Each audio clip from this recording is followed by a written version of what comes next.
not to use culture and not to put the lives of others to danger. No matter what it takes, it will be one of the areas through which we shall enforce the law. As long as, in as much as we have been enforcing the law in many other ways, but that would be a very good ground. As women activists, we shall struggle and fight very hard to ensure that such a person that wants to use politics to put the lives of girls in danger or women in danger, to promote harmful practices and violations of human rights and their dignity, we shall take them by the law. And this, we have worked with other strong partners, and we are watching out. So this warning is a timely warning. Before they get engaged into the activity, please take note. I think those are all that are not involved in the practice. And therefore, the statement I made represents their feelings, and they were involved. Like you heard, the representative from UNFPA was telling us our engagement with Queen and how he met the elderly and the cultural leaders. So we have really shared at a high level, and we can even see some results, because when we conducted a survey, many of these cultural leaders now feel that abandoning the practice would be a good option. And by the time we register a success of 0.3, we certainly believe that the elders were involved and they were comfortable abandoning the practice. On the FGM type 4, like I stated before, the first 3 practices of FGM have several damaging implications, and many of them irreversible.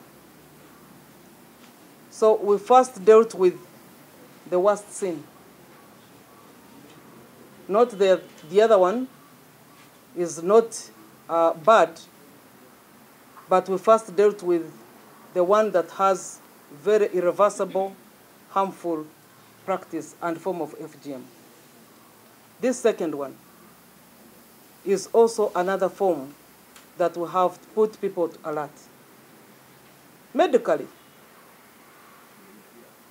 there has not been any proof that it has a lot of value. Although it doesn't seem to look as harmful, it doesn't seem to have any value medically. But also socially, there are many young girls dropping out of schools, and when you engage them, it's because they have either engaged themselves in early premature sex, and one of the salient causes is the Kukyaalira Ensiko in Uganda.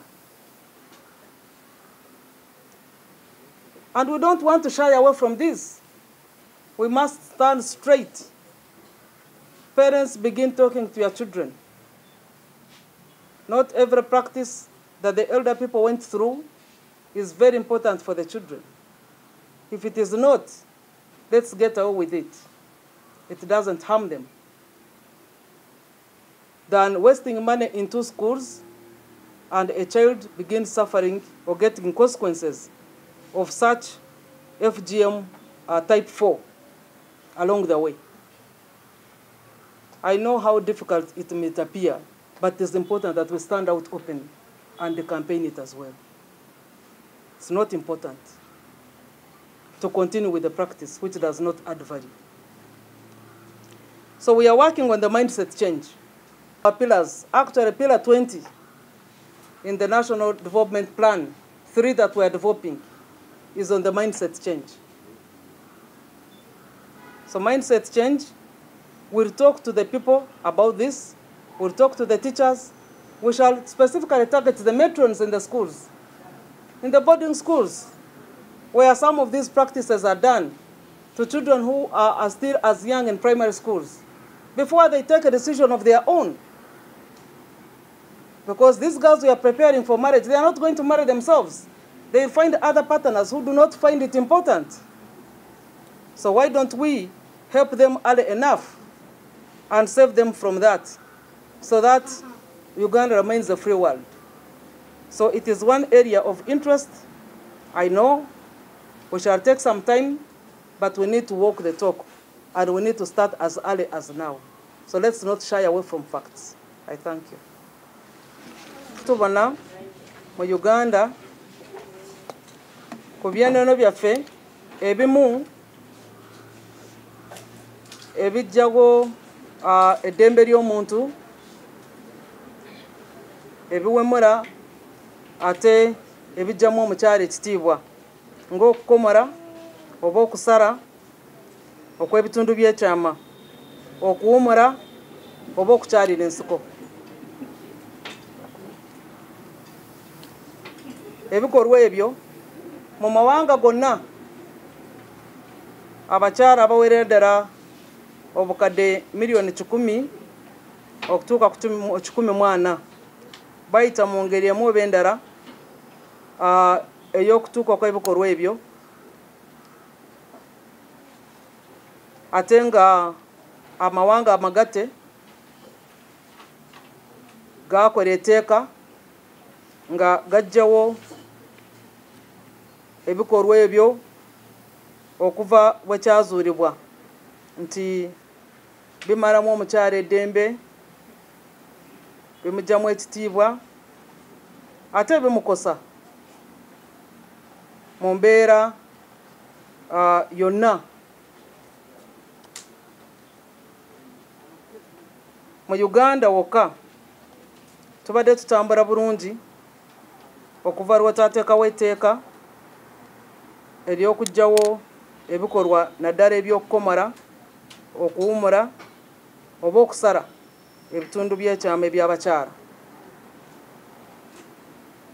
n'engeri endala zonna mu tteeka omwo byagenderamu ng'okukyalira ensiko. Naye kibadde nga kigenda mu maaso ng'abantu abamu bagenda ne ku TV ne batandika okusomesa abaana, oba babuwandika ne batandika okusomesa abaana abalala babikolera mu masomero, ne kitukakatako okuddamu okutangaaza eggwanga n'okubayigiriza nti ebikolwa ebyo tebyetaagisa naddala mu bantu abakkiriza mu by'okukyalira ensiko oba okukuna mu Runyankore, Rukiga oba Rutooro bwe bakiyita. Naye ebikolwa ebyo abasayansi batangaazamu nti tebina kye byongerako, ate sinakindi abamu babivuddemu babiggyemu omulimo nga abeefuula basenga oba nga ddala basenga bennyini nga bajjako abantu ssente, n'abawala abato abamu babikola ku bannaabwe ne babateekako pressure nyingi nnyo eteetaagisa mu masomero, ne tuba nga kyetaagisiza okuvaayo nga minisitule evunaanyizibwa ku kikula ky'abantu nti tuvumirire ebikolwa ebyo, ate tubasaba abadde bakikola mu bulungi bakireke, kubanga tekirina kye kigenda okwongerako, ate tekirina kye kigujjako. Omwana bw'omuleka n'akula nga Mukama bwe yamutonda, kubanga kye yatondako kyonna kyali kirina kye kitegeeza, ate kyali kirina omugaso ku mwana. Ey'omwaka gw'2018 pozi ne January awo 2019 abantu 305 abawala n'abakyala bo baakomolebwa mu bitundu eby'e Bukwo, Kapchorwa ne Abudat Musebeyi, ate Moroto na Kapiribiti, Tebesi ne Pokot bo basigadde abasinga obungi ng'ebikolwa eby'okukomora abaana abawala bakyabikiririzaamu ate bakyabikola. Naye engeri ezo esatu ezisoose naddala eky'okukomora, eky'okusara n'okuwumula kyo kirina kinene nnyo kye kikosa omuntu, nga wabaawo abamu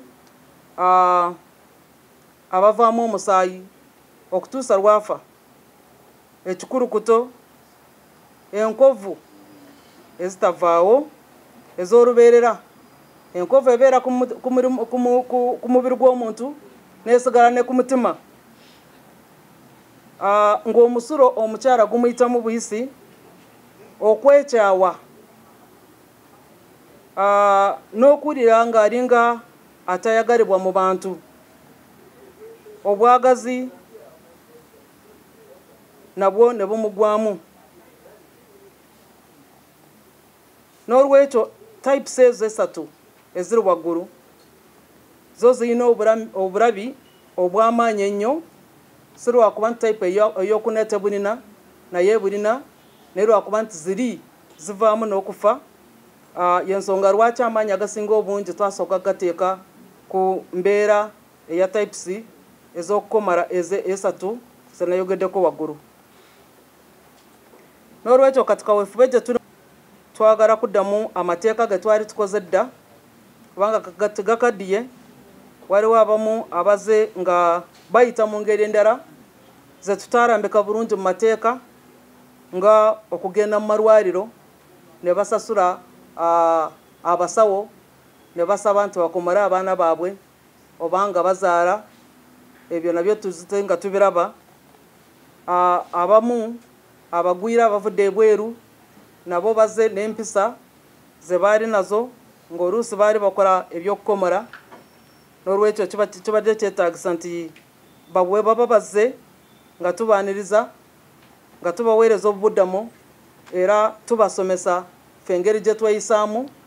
Sinakindi n'okubalaga nti amawanga gonna kati gasalawo nti ebintu ebyennono ebyo ebitaataganya eddembe ly'omuntu ne bimugya mu mbeera ennungi ne bimuza mu mbeera eteeyagaza nti tubimalawo.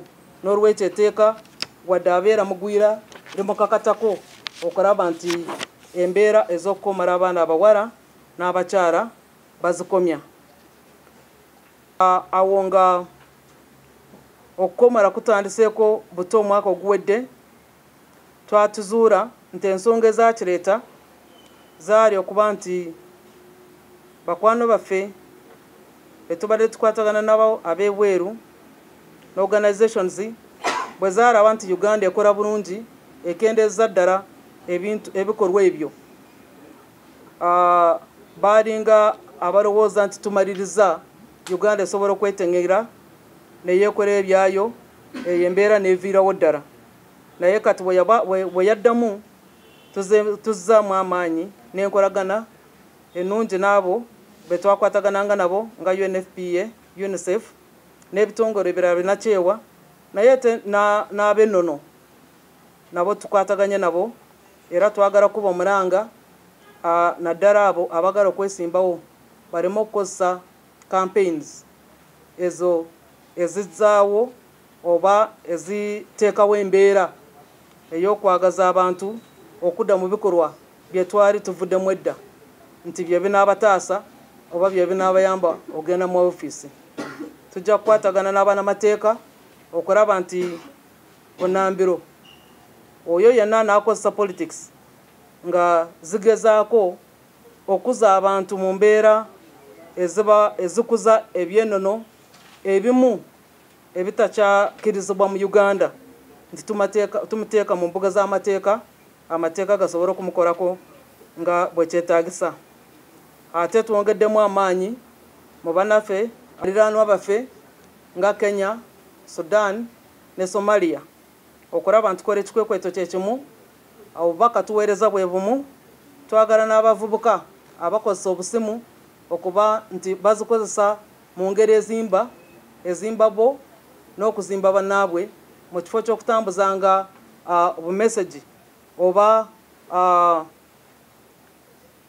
ebifaananyi ebibaza emabega oba ebiteeka mu bannaabwe okugenda webweru w'amateeka.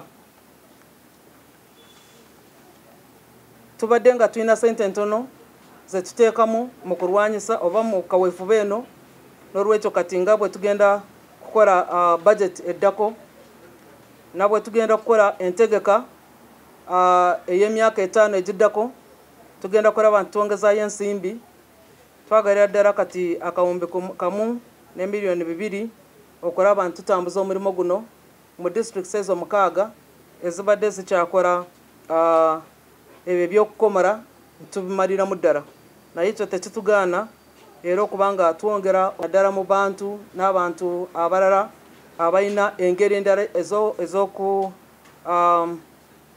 eza FGM okuraba nti nabyo tubimalawo kubanga twagala omwana omuwala akure nga buli kimu Mukama kye yamuwa ekirimu omukisa sigale nga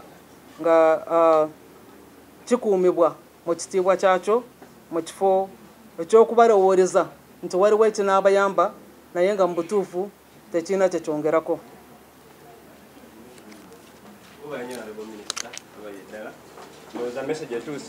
Oyina ekibuuzo?